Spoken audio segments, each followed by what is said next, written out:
Everyone, happy Thursday, guys and gals. Welcome to Red Sox Now. I'm Mike Antonellis. Make sure to follow me on all my social media channels at the Radio Mike. And also, too, I do live Twitches. That sounds weird.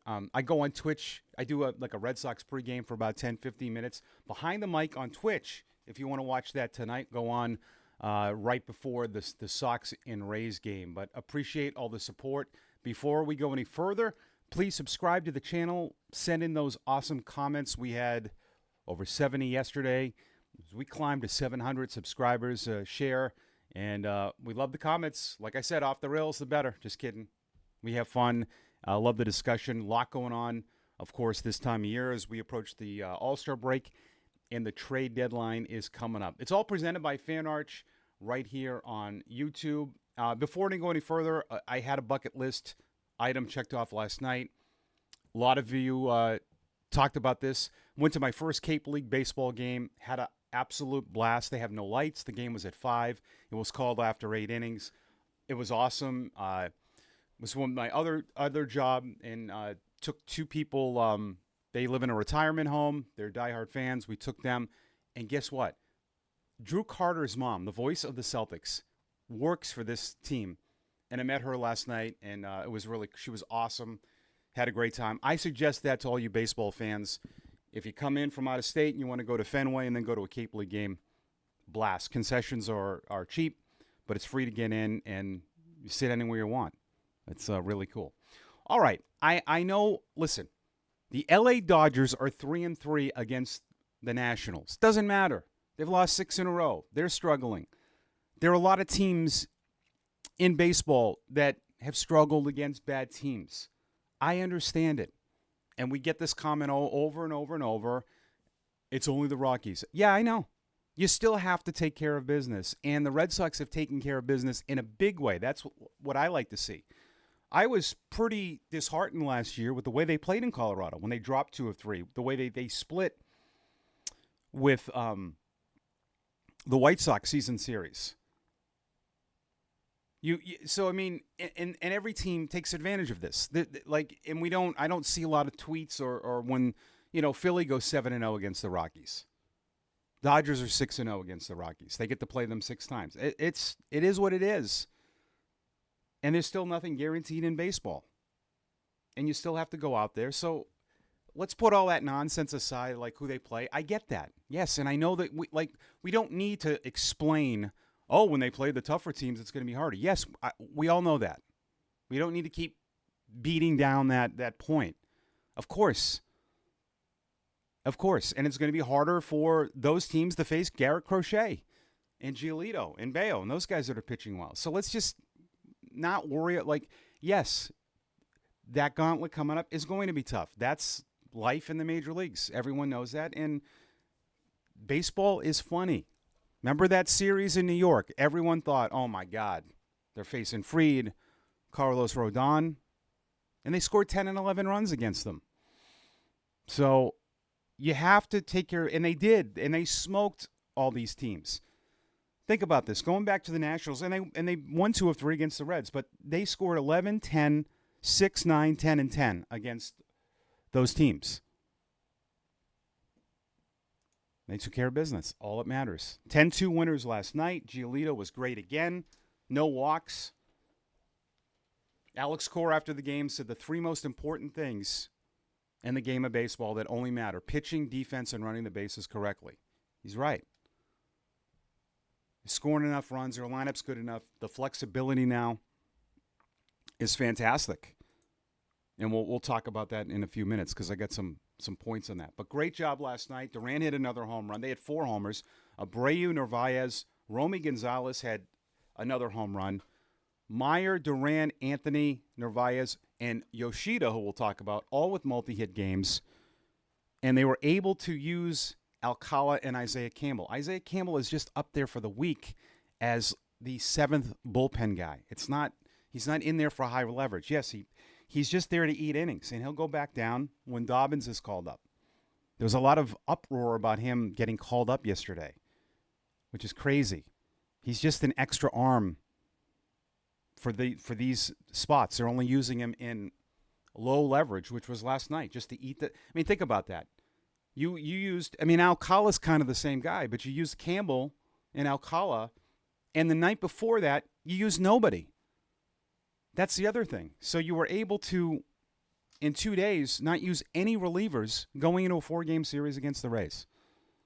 But great job. 15 more hits for the Red Sox. And, man, Carlos Narvaez, I mean, what a year.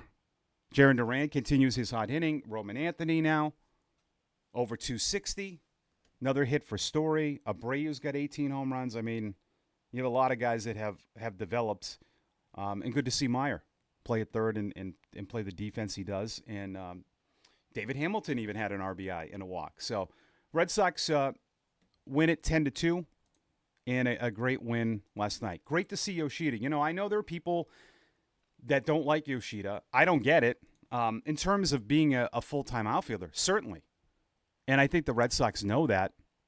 They don't want to pigeonhole him in just the DH. And if he's able to play some first base.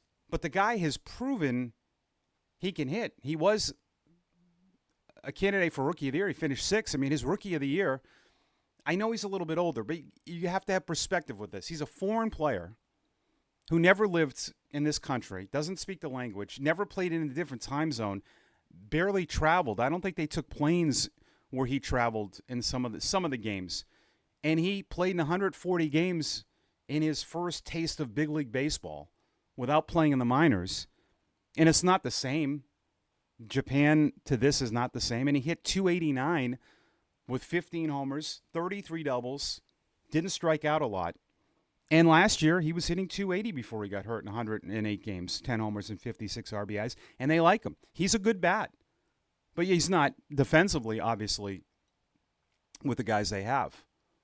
But that's not some guy off the street. And this is a guy who's got a proven 249 games in the big leagues. He's put together a solid start to the 249 games. And unbelievable that, I mean, he barely played rehab, and he's out there last night. And just watch his plate coverage. That's one thing that he's really good at. The way he can just serve balls. He pulled that ball and just kind of slowly pulled it. But he makes contact. And how many times have we talked about guys not making contact? And that's what they have. And how they fit everyone in, let's just sit back and wait. All right? This is a good thing. This is a really good thing. Why? Everyone is on the block that time of year. But before that, what have the Red Sox created? 2 other GMs. Intrigue. All of us are saying, what are they going to do? You know, other executives are saying that. Well, they can't play all those guys.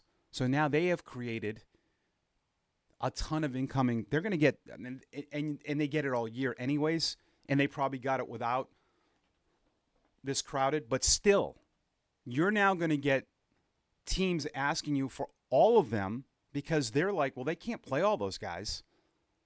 So now you sit back and say, no, we're good. It's a chess game. Trust me on this. The fact that Yoshida's taking ground balls at first base. Well, you tell it, executive calls, no, we're good. We're going to play all of them. We're going to give him reps at first. The executive says, no, you're not. Yeah. Well, Yoshida can't play first. Yeah, we think he can. We like his bat. So we're not moving on from Duran, Anthony Abreu, or any of those guys. See, that's what you have to create in trades. You show your hand, you're desperate, you get hosed. You know, I think San Diego got hosed a few years ago. I mean, giving up James Wood. I mean, these guys were huge prospects. You gave up Woods, Abrams, Gore, and this kid Hassel. And now San Diego's looking for pretty much all those same pieces. They wanted to get off Xander Bogaerts. They need an outfielder. They need pitching. That made no sense to do that if you weren't going to keep him. And it's an outfielder. And I love Soto, but you can buy outfielders. That made no sense to me. But so with the Red Sox now, they're going to get way more incoming calls. They're going to get, and the trade winds are crazy what people are putting out there, which I get. But you're going to get them asking for all those guys. And you might get blown away, and you might not. But I like how they're playing this. I'm not saying that they're having Yoshida take ground balls on purpose, but This is big business, man, and you have to create leverage. You do. And right now, when you show you're desperate at a position, that's when you have to give up a lot. And they still might, depending on what they want, right? Depending on what you want, you'd have to give up a lot. But you're going to have everyone asking for these guys now, even Rafaela. And maybe you just get absolutely blindsided off the head where you give up some big league guys and you get a lot back. So I think it's very interesting what they've created, and this is a fantastic thing to have coming down to the trade deadline. Everyone is on the block this time of year. All right. The big story yesterday, the Red Sox are actively monitoring the situation of Joe Ryan. I just don't see in any scenario why the Twins would do this. It makes no sense. He's their ace. He's controllable through 2027. They're 3 games out of a wild card.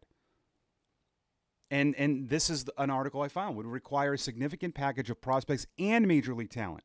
Some of the mock trades I see on social media are insane. Double-A pitchers and Duran for Joe Ryan. There's no chance. No. It's going to be Meyer, Duran, and it's going to be huge. Joe Ryan is a stud. I get the track. If you go look back, I get it. He was a former Ray, by the way. But, again, what leverage do you have? The Twins know, everyone wants a starter. It's not just the Red Sox. But does Joe Ryan significantly change the landscape of the Red Sox? How would you feel if you had him right now going into that gauntlet of a series? Right? And it's Crochet, Ryan, Bayo, Giolito. It changes everything. It's a game changer.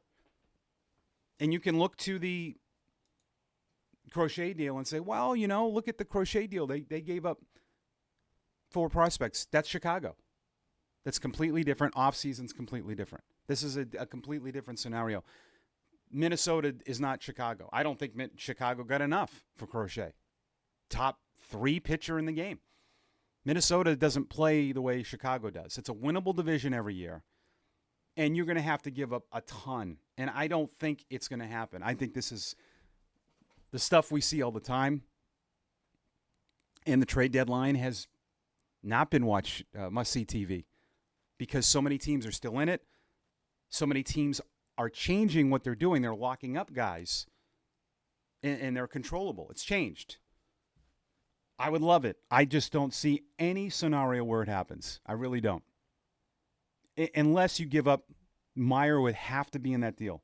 The Twins are not taking prospects. You cannot do that to your fan base. 8-4, 2.74 ERA, and you trade him for no big league talent. That's insane. Even Duran, it'd have to be Duran, Meyer, and more. I'm telling you, it really would. And pitching commands just ridiculous return, but I think it's good for the Twins to dangle that out. I would love to see it. I just don't think it's happening. All right, let's get to the comments from Wednesday's show. They were great as always. We appreciate your comments. At Nick Frady, 4396. I have to be honest, when we fell back below 500, I thought we were done and the Orioles would pass us. Orioles, huh? I'm cautiously optimistic at this point. If we can really fix the bullpen and defensive issues, who knows, perhaps the wild card spot is on the menu. But as you commented to my post, after the Rays, we're going to face teams who are division leaders. Yeah, that will make or break. Yeah. It's actually going to be more than that. You got a 25-game stretch after of the Cubs, Phillies, Dodgers, Twins, Astros, Royals, Padres, and Astros. It's not just the 3 division winners. All of those teams are good. The Royals now have won 3 in a row. They are now, the Red Sox, by the way, are tied for the wild card. But Kansas City's now right behind your back. They've won 4 straight. Boston's won 6 in a row. Cleveland has now won 3 straight. Minnesota's won 2 in a row. All those teams are right on your heels. Detroit's winning the division. We know that. But yeah, but baseball is not played on paper. There's been times where you think, oh, this is going to be ridiculous, and it's not. It's not. Definitely going to be hard. Should you temper your expectations? Yeah. This series coming up is going to be extremely difficult. The Rays are really good. No one's talked about this series. We're focusing a lot on after the All-Star break. No, this is a really good team that they're facing. And what I talked about before was this 16-game stretch before the break when we were freaking out after the Blue Jays series, which I get. And then the Red Sox were 3-3 after the Red series.